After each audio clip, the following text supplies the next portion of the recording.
नमस्कार, news blast देख रहे हैं आप। मैं हूं आपके साथ दीपिका सिंघल। चलिए शुरुआत करेंगे न्यूज ब्लास्ट खबरों की। जेपी नड्डा राजस्थान के विधायकों से वर्चुअली संवाद करने वाले हैं। अलग अलग समूह में विधायकों से संवाद करेंगे। ऑनलाइन संवाद किया जाएगा और ऑनलाइन संवाद विधायकों से जेपी नड्डा करने वाले हैं। विधायक संख्या 115 होने के कारण 3 से 4 समूह में ये संवाद होगा। करीब 30 से 35 विधायक एक बार संवाद में शामिल होंगे। विधायकों से 3 चरणों में रात 8 बजे तक संवाद होने वाला है। जेपी नड्डा संवाद करेंगे। अमूमन ऐसा होता नहीं है क्योंकि बहुत कम ऐसा देखा जाता है। एक तरफ तो पर्यवेक्षक नियुक्त कर दिए गए हैं, पर्यवेक्षक आएंगे। सोमवार को भाजपा विधायक दल की बैठक होने वाली है, लेकिन उससे पहले जेपी नड्डा का संवाद विधायकों से बेहद अहम माना जा रहा है। वर्चुअली ये संवाद होगा और अलग अलग समूह में विधायकों से ऑनलाइन संवाद करेंगे जेपी नड्डा।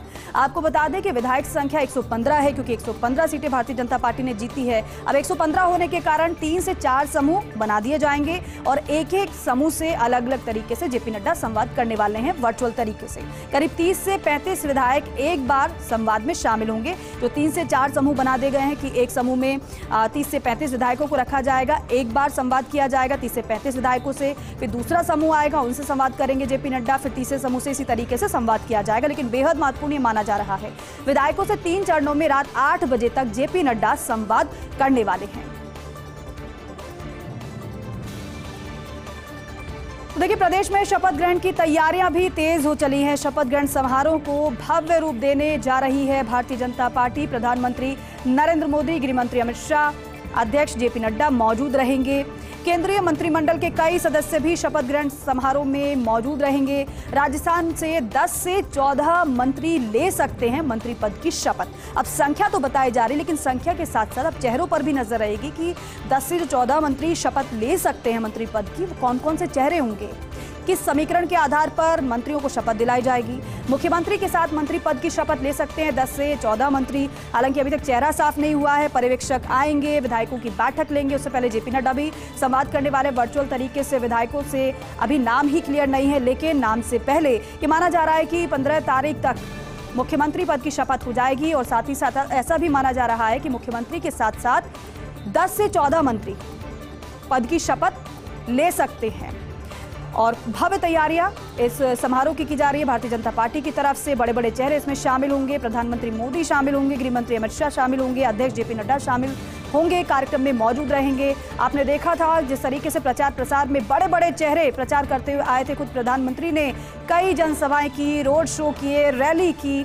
अमित शाह को भी आपने देखा था। और वही बड़े दिग्गज चेहरे शपथ ग्रहण समारोह में शामिल होने वाले हैं। और क्योंकि इस तरीके से शपथ ग्रहण समारोह भारतीय जनता पार्टी ने हालांकि इसे कई बार भव्य किया है, लेकिन राजस्थान पर हर किसी की नजरें टिकी रही है।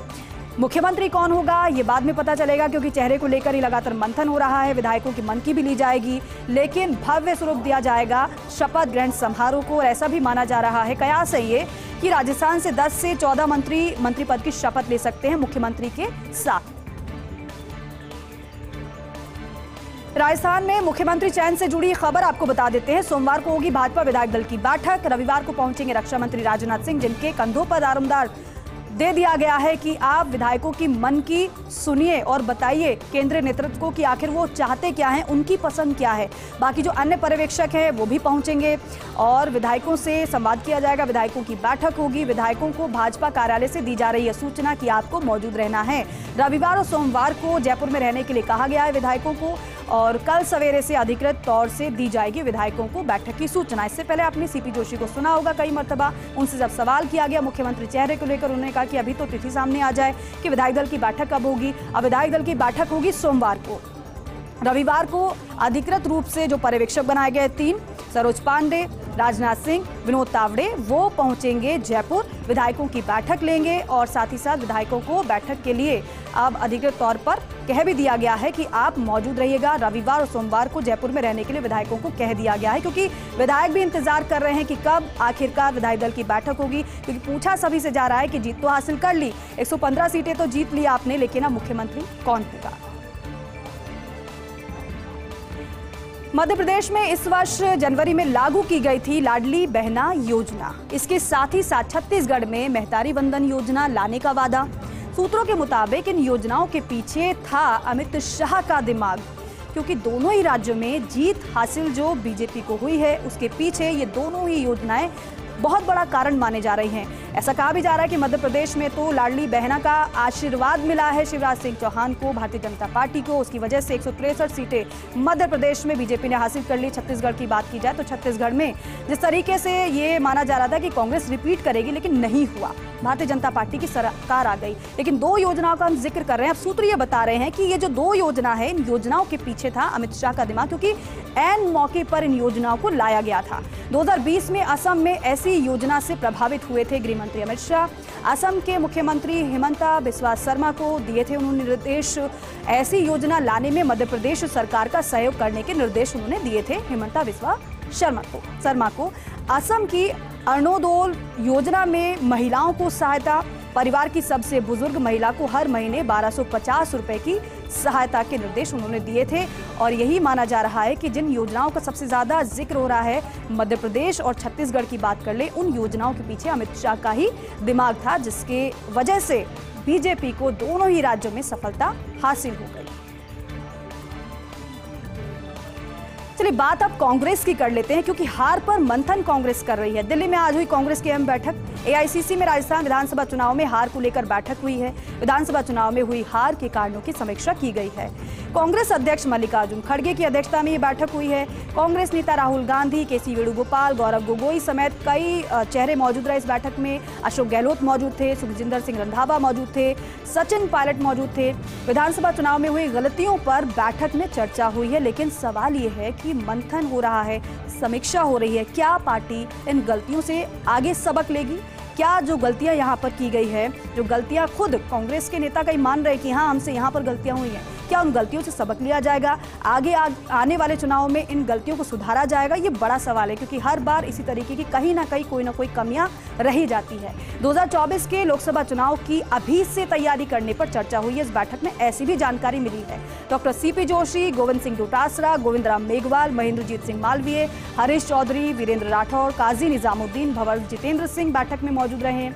बैठक में सभी नेताओं ने अपना अपना पक्ष रखा है, क्योंकि चाहे वो मध्य प्रदेश हो, चाहे वो छत्तीसगढ़ हो, चाहे वो राजस्थान हो, दबी जुबान कांग्रेस के नेता खुद कह रहे हैं कि हमारे अपनों की वजह से हम हारे हैं। लेकिन अगर ऐसा हुआ है तो वाकई में कांग्रेस को यहां पर समीक्षा और मंथन करने की जरूरत है। 3 दिसंबर के बाद कांग्रेस को INDIA गठबंधन की याद। मध्य प्रदेश, छत्तीसगढ़, राजस्थान हारने के बाद गठबंधन की तरफ ध्यान। इस वर्ष जून में 28 पार्टियों ने मिलकर बनाया था INDIA गठबंधन। 2024 में एकजुट होकर भाजपा को चुनौती देने का संकल्प इन्होंने लिया। विधानसभा चुनाव में व्यस्त कांग्रेस ने गठबंधन को दरकिनार कर दिया। अब विपक्षी पार्टियां कांग्रेस को सर्वेसर्वा मानने से इनकार कर रही हैं, क्योंकि गाहे बगाहे जो विपक्ष की अन्य पार्टियां हैं वो ये कह रही हैं कि कांग्रेस की 3 राज्यों में जो हार हुई है वो कांग्रेस की वजह से ही हुई है, उनके अपनों की वजह से हुई, क्योंकि रणनीति उस तरीके से नहीं बनाई गई। अब INDIA गठबंधन में कांग्रेस की हैसियत पहले जैसी नहीं है, और यही माना जा रहा था कि अगर कांग्रेस यहाँ ज़्यादा स्टेट हार जाती है तो फिर बार्गेनिंग की कंडीशन में कांग्रेस पार्टी नहीं रहने वाली है INDIA गठबंधन में।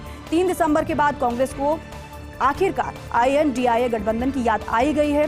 मध्य प्रदेश, छत्तीसगढ़, राजस्थान हारने के बाद गठबंधन की तरफ ध्यान दिया जा रहा है। इस वर्ष जून में 28 पार्टियों ने मिलकर बनाया था INDIA गठबंधन, और ये कहा गया था कि बीजेपी को हम सभी हराने के लिए एकजुट हुए हैं। यहाँ पर कोई भी परेशानी नहीं है, कोई भी यहाँ पर मतभेद नहीं नजर आ रहे हैं, सभी एकजुट हैं, क्योंकि हमें भारतीय जनता पार्टी को हराना है। लेकिन बड़ा सवाल ये है कि कई बार हमने बिखराव देखा है जो अभी भी नजर आ रहा है। फिर चाहे ममता बनर्जी की बात कर लें, अलग उनके बयान सुनाई देते हैं, अन्य नेताओं की बात करें वो अलग बातें करते हैं। लेकिन सवाल ये भी है कि क्या एकजुट एक मंच पर सभी आ पाएंगे 24 के चुनाव के लिए? क्योंकि कहा तो यही जा रहा है कि हम सभी एकजुट हैं, लेकिन एकजुटता कब तक और कितने दिनों तक यहाँ पर रह पाती है और देखने को मिल पाती है, ये भी देखने वाली बात होगी। 2024 में एकजुट होकर भाजपा को चुनौती देने का संकल्प तो जरूर लिया, लेकिन संकल्प को पूरा कैसे किया जाएगा उसके लिए पुख्ता रणनीति बनाने की जरूरत है। विधानसभा चुनाव में व्यस्त कांग्रेस ने गठबंधन को दरकिनार तो कर दिया। अब विपक्षी पार्टियां कांग्रेस को सर्वेसर्वा मानने से इनकार कर रही हैं, कह रही हैं कि जब इन राज्यों में इस तरीके से प्रदर्शन रहा है तो हम कैसे मान लें कि 24 में अगर मुख्य भूमिका में कांग्रेस को लाते हैं तो फायदा ही होगा। अब INDIA गठबंधन में कांग्रेस की हैसियत पहले जैसी नहीं है। इंडिया टुडे में चुनाव नतीजों का विश्लेषण हुआ है। 3 राज्यों में चुनाव जीतकर भाजपा ने कर्नाटक की गलती सुधारी है। कांग्रेस नहीं दोहरा सकी कर्नाटक हिमाचल प्रदेश की सफलता। भाजपा ने की थी चुनाव से पहले येदियुरप्पा को हटाने की गलती, लेकिन बाद में भरपाई कर ली। कैसे, आगे बताएंगे। भाजपा की सरकार चली गई, कांग्रेस का गारंटी कार्ड चल गया। राजस्थान, मध्य प्रदेश, छत्तीसगढ़ में भाजपा ने बदली अपनी रणनीति। सामूहिक नेतृत्व के आधार पर पीएम मोदी के नाम पर चुनाव लड़ा गया। उम्मीदवारों के चयन में सावधानी बरती गई और कई नए चेहरों को मौका दिया गया। ये इस तरीके से बीजेपी ने अपनी रणनीति बदल ली, जो गलती कर्नाटक में की थी। राजस्थान, छत्तीसगढ़ में उलटफेर हुआ। एमपी में फिर भाजपा की सरकार आ गई और उतना बहुमत मिला जितना भाजपा ने भी नहीं सोचा था। अब भाजपा की 2024 का लोकसभा चुनाव जीतने की तैयारी है, लेकिन उससे पहले 3 राज्यों में जो जीत हासिल हुई है वहां पर चेहरे भी देने हैं।